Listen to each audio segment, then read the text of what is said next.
Hey there guys, my name is Marcus, and in this video I'll show a simple way how you can easily make a screenshot on iPhone 14. This is pretty fast and quick tutorial, so if you're gonna enjoy it, you can like and comment that this video helped you, so when other people would come here they would see that it's like helpful.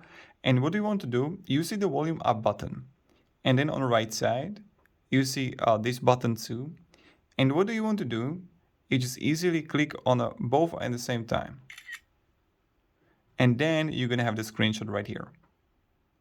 And you can easily edit it, you can delete it, you can crop it.